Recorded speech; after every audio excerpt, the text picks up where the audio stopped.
Have you ever wondered why life rewards some and punishes others? The answer lies in this story of two peasant brothers. One worked with discipline and learned from the ants. The other preferred laziness, and the end for each was completely different: music. Once upon a time, in a fertile valley surrounded by mountains and crystal-clear rivers, lived two brothers who were very different from each other. They were still young. One was named Thomas. He was of a serene nature, hard-working, very diligent and quiet, who preferred to show with deeds what others barely expressed with words. The other was named Leo, a young dreamer, but lazy, full of great ideas, but incapable of moving his hands to make them a reality. Both inherited a large tract of land from their father. Each took his part with the hope of forging a prosperous future. Leo constantly spoke of his dreams. "Someday I will have a beautiful house, abundant crops, and animals everywhere." But those words never passed from his mouth to his hands. In contrast, his brother did not speak much, but he got up early, sowed, repaired his hut, organized his land, and little by little transformed the little into much. Between the two farms stood an anthill that worked without rest. Dozens of small ants entered and left, carrying leaves, seeds, and small pieces of food. Thomas often stopped every sunset to observe them, marveling at how, even without a boss or foreman, those tiny creatures diligently prepared their sustenance for the winter. Leo, upon seeing him, burst into mocking laughter. "Brother, you are a fool. How can you waste time watching a simple anthill?" But Thomas calmly replied, "Leo, in those small creatures there is a great lesson. Don't you remember what the proverbs say? Go to the ant, you sluggard. Consider its ways and be wise. It has no commander, no overseer or ruler, yet it stores its provisions in summer and gathers its food at harvest." Leo scoffed with annoyance and replied, "Bah, your proverbs again, Thomas. Look, brother, those ants are slaves to their own work, always running, always carrying things. And what for? What is the use of working so hard? Life is for resting, enjoying, and dreaming, not for sweating all day like those creatures." He reclined further in his hammock and added with disdain, "You are like them, brother, always so busy, always so focused. I don't want to live like an ant, I want to live like a free man." Thomas looked at him in silence for a moment and calmly responded, "Brother, you confuse freedom with negligence, and also remember what the proverb says. How long will you lie there, O sluggard? When will you get up from your sleep? A little sleep, a little slumber, a little folding of the hands to rest, and poverty will come on you like a thief and scarcity like an armed man." Leo, with his eyes narrowed from the nap, barely laughed and said, "That is pure dramatism, Thomas. Nothing bad will happen. The time is plentiful, summer and the small rains are still long. There will be time to work." But while the sun followed its course, and the ants continued to diligently carry their loads, Leo's farm became increasingly covered with weeds, and his hands remained empty. With the passing of the months, the difference between the two farms became evident. In Thomas's land, green and strong crops began to grow. There were rows of corn, beans, and wheat that swayed gently in the wind. His mud hut, which at first seemed fragile, was now reinforced with wood and tiles that he himself had placed. Every day he added something more: a small corral, a fence, tools ordered and ready for work. In contrast, Leo's farm looked abandoned. The grass grew uncontrolled. The bushes invaded the boundaries, and his house, instead of improving, deteriorated more and more. The roof had leaks, and the walls were filled with cracks. But Leo, lying in his hammock, sighed with a dreamy voice. "One day, brother, my farm will be more beautiful than yours. I will have horses, chickens, and a stone house with balconies. You'll see." Thomas, with a calm smile, replied, "Brother, dreams are good, but dreams without action are like seeds that never touch the earth. It is not enough to imagine. One must work with diligence. Otherwise, time will pass, and when need arrives, it will be too late to regret." But Leo shrugged and retorted mockingly, "You're always so busy, Thomas. Life is short. Better to enjoy it by resting. What's the use of working so hard?" Meanwhile, the ants continued their constant march. An endless line transported grains and leaves into the depths of the anthill. Thomas paused to observe them and meditated. They do not speak of greatness, they make no empty promises, they simply act. Each one does its part, and together they achieve what seems impossible mountains. Leo, seeing him contemplating the anthill again, burst into laughter. "Do you really think a man should learn from such insignificant insects?" Thomas looked at him seriously and said, "Brother, whoever does not learn from the small will also not be wise in the great. Look closely at those ants, because someday you will wish you had imitated them." The time of the small rains and summer, where the harvests bear fruit with their long and sunny days, slowly began to vanish, and winter approached with firm steps in the mountains. The first snow could already be seen as a silent announcement of what was to come, and it was in that impetuous winter season that the harvests did not flourish. On Leo's farm little had changed. Sometimes he sowed some seeds, but he did it without constancy, without care, and never finished what he started. His ranch remained just as deteriorated, with leaks and weak walls. The machete and other working tools remained leaning in a corner, rusting, because Leo never took them to clear the weeds that grew everywhere, nor to plough the land. Meanwhile, Thomas did not waste a single day. He woke up early to work the land, reinforced his house, stored firewood, and gathered the first harvests. His farm was organized, clean, and in constant progress. Many times Leo, lying in his hammock under the shade of the ranch, called out to him in a mocking tone, "Brother, why so much hurry? In the end, the day one dies, none of this is taken with them. Better to enjoy, rest, and dream." Thomas, with patience and wisdom, replied, "It is true, Leo, we will not take anything material with us, but while we are in this life, God gave us hands to work and a heart to be responsible. He who does not take care of what he has will soon be left with nothing. And remember what the proverb of the great sage David says, 'In all toil there is profit, but mere talk leads only to poverty.'" Leo smiled with indifference, closed his eyes, and went back to sleep. The summer and the small rains where the harvests bear their fruit were slowly consuming themselves, and he did not see it because his laziness blinded him. One day, driven by curiosity, Leo decided to approach the anthill that he had so often despised and that his brother contemplated every afternoon. He knelt in front of it, watching the coming and going of those tiny creatures. Seeing them carry leaves and grains much larger than their own bodies, he let out a mocking laugh. How foolish these ants are. They work all day without rest. They should sleep. Why so much effort? At that moment, as if the universe wanted to leave him a lesson, one of those ants stopped and stared at him intently. And although it was just an insect, Leo felt as if that gaze spoke to his soul. This human wastes what we value. He has strength, he has fertile land, he has time, and he is letting it slip away. We, who have neither voice nor reason, know that every day is valuable, and he who has everything mocks us. He does not understand that abundance is not given away, it is built with effort. He who does not sow does not harvest. He who gives in to laziness will harvest hunger.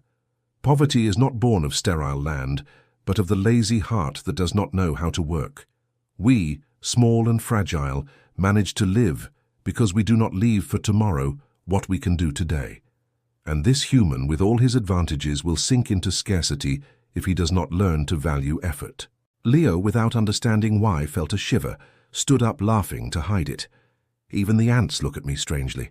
Surely they think I'm a bum," he said mockingly as he walked away. From afar, his brother Thomas, who was picking fresh tomatoes in his garden, raised his voice and said, "Brother, why do you mock what you should learn? Look at how the ants work without stopping, preparing what they will need tomorrow. Do the same with your life, Leo. Take advantage of the land you received." But Leo replied with disdain, "Leave them, brother. They are small creatures. I am not going to live like an insect carrying things all day. I prefer to live my own way."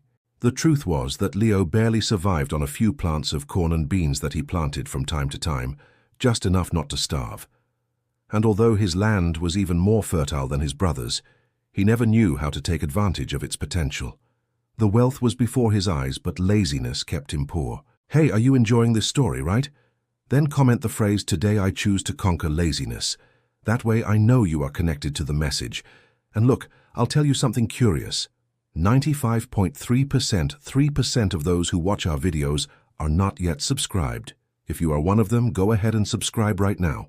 It is totally free. And that way you will continue to receive more stories that inspire and transform. I promise you won't regret it. Winter was approaching. The fog became denser in the mountains, like a silent mantle that slowly descended upon the fields. The wind began to blow colder, bringing with it a whisper that chilled the skin and warned of the inevitable. The migratory birds were seen high in the sky, flying in formation towards warmer lands. The leaves of the trees turned yellow and fell one by one, as if nature was closing a cycle. It was evident, soon the fertile land would be covered with frost, and the fields would no longer bear fruit. Whoever had not worked in summer would have nothing in winter. The ant, looking far away at that grey and heavy sky, reflected in a low voice, "He who does not prepare his house in the time of heat trembles in the cold." That is life. Every season has a purpose. He who sows in abundance gathers in scarcity, but he who gives himself up to laziness when winter comes will find his hands empty and his heart hungry. Winter arrived with all its harshness. The wind blew strong and cold, tearing off the few leaves that remained on the trees. The fields, once green, were now covered with frost, and the earth, hard as stone, no longer offered any fruit. In the ants' cave, abundance reigned. Piles of grains and seeds filled their chambers, and all shared the fruit of their effort. Thomas, in his well-built house, lit his stove. He enjoyed hot bread and hot soup that gave him strength to withstand the cold. Meanwhile, Leo, the lazy one, suffered the consequences of his negligence. His hut barely protected him from the icy wind, and his empty stomach roared day and night. He barely found some dry roots and hard branches that did not quench his hunger. Trembling under his torn blankets, he began to reflect. Why didn't I listen? Thomas warned me. The ants gave me an example, and I laughed. I thought there would always be time, that tomorrow would be better. But tomorrow never came, and now I am paying the price of my laziness. Leo understood too late that laziness not only stole his food, but also his peace, warmth, and dignity. The cold enveloped him, and hunger reminded him every hour that life rewards the one who strives and punishes the one who wastes his time. Leo could not take it anymore. The nights had become unbearable. The icy wind seeped through every corner of his hut, and his worn clothes along with torn sheets were not enough to protect him. Hunger twisted him inside, and the cold chilled his bones. With his heart full of sadness and wounded pride, he made a decision. He would go ask his brother for help. He walked with weak steps through the frozen field until he came upon the ant-hill. He peered in and saw a group of ants at the entrance, sheltered by small branches and leaves that blocked the snow. He watched them for a moment, and with a broken voice told them, "You were right. While I sang, mocked, and spent my time sleeping, you worked tirelessly.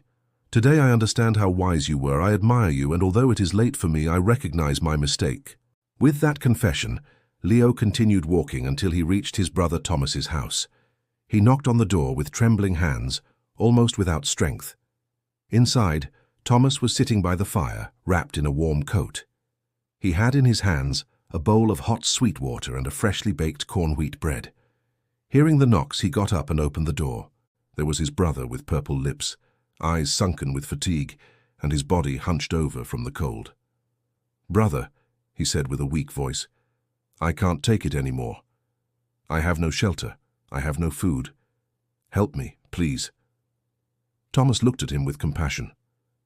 His heart was moved to see his brother's condition, but at the same time he remembered that he had left him alone not out of cruelty, but because he needed to learn the lesson that life was already teaching him. "Come in, brother. Sit by the fire." His brother put a blanket over his shoulders and gave him bread with hot sweet water. "Brother, I can't take it anymore," Leo said with a weak voice. "The cold is killing me and the hunger won't let me sleep." I was wrong. I thought everything was going to be fine without working, without making an effort. Thomas, serene, looking at him with compassion, replied, "Leo, what you feel now is the consequence of laziness. Winter does not forgive. Just as summer and the small rains are the time to sow and harvest, winter is the time to enjoy what you sowed. And tell me, what did you sow?" Leo, with shame, replied, "Nothing, brother. I just wasted time. I laughed at the ants. I mocked your effort, your advice, and now look at me, empty and without strength. Listen carefully, Leo. Poverty does not arrive from one day to the next.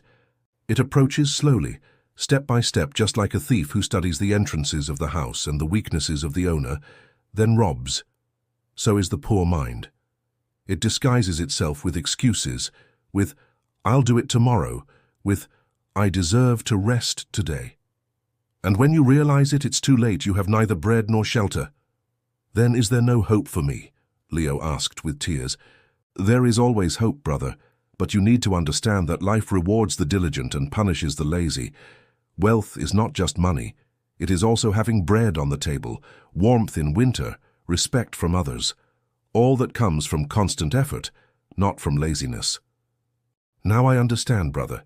He who does not work when there is sun trembles when the snow arrives." "Exactly, my brother. Look at the ants that you despised so much. Small, fragile, but wise. They work tirelessly in summer so as not to die in winter. And you, who are a man and have intelligence, are you going to be less wise than an ant?" "No, brother, never again," Leo replied with a firm but humble voice. "I promise that when spring comes I will work. I will sow, I will harvest, and I will earn my bread with my own hands." That's what I want to hear, because the true poverty is not having money. It is having a lazy mind. The day you conquer laziness, that day you will truly begin to be rich. But also remember this, Leo. It is not enough to say it or promise it. Words without action are just air. If you really want to change your destiny, you will have to get up every day with discipline, work even if you don't feel like it, and sow even if the sun burns. Only then will you stop being a slave to laziness and begin to build a dignified life. Leo humbly replied, "You are right, brother. This time I will not stay only in words, I will take action." And from that moment, Leo understood. It was no longer just a fleeting piece of advice from his brother. It was a truth that had entered the deepest part of his heart. He understood that life does not change with wishes or words, but with firm steps, with discipline, and with action. Leo, reflecting with a firmer voice, said to his brother, "Brother, now I see it clearly. I cannot keep waiting for life to give me what I have not earned. If I want bread on my table, I must sow. If I want warmth in my house, I must work. From today, I will abandon laziness and walk towards the man I want to be." "That's it, Leo," his brother replied with joy. "It's not enough to say, 'I'll do it tomorrow.' Tomorrow never comes if you don't turn it into today. The richness of life is in getting up early, in sweating with dignity, in not fleeing from effort. Make every day a brick, and soon you will have built your own fortress." And so, with a simple piece of bread and hot sweet water, Leo received the greatest lesson of his life, that laziness leads to misery, but action, discipline, and effort lead man to true abundance. Leo spent the winter with his brother Thomas, and with that fraternal love he not only gave him shelter and food, but also gave him the most valuable lesson of his life. When spring returned and the earth dressed in green, Leo's farm awaited him as if forgiving him, ready to give him its fruits again. Leo, grateful and determined, left behind the laziness that had condemned him. From that day on, he got up early, cleaned his farm, sowed with effort, and never again let time slip through his hands. Thomas, for his part, continued to prosper, but now he did so accompanied by a renewed brother. Over the years, the two became rich landowners, surrounded by strong livestock and abundant harvests. But the most important thing was not the wealth in their lands, but the wealth in their minds, because they understood that true abundance is not measured by what you have, but by what you do with what life gives you. Discipline and work are seeds that always flourish, and whoever conquers laziness harvests prosperity. If you have made it to the end of this video, subscribe for more stories. Thank you for joining us. See you in the next one.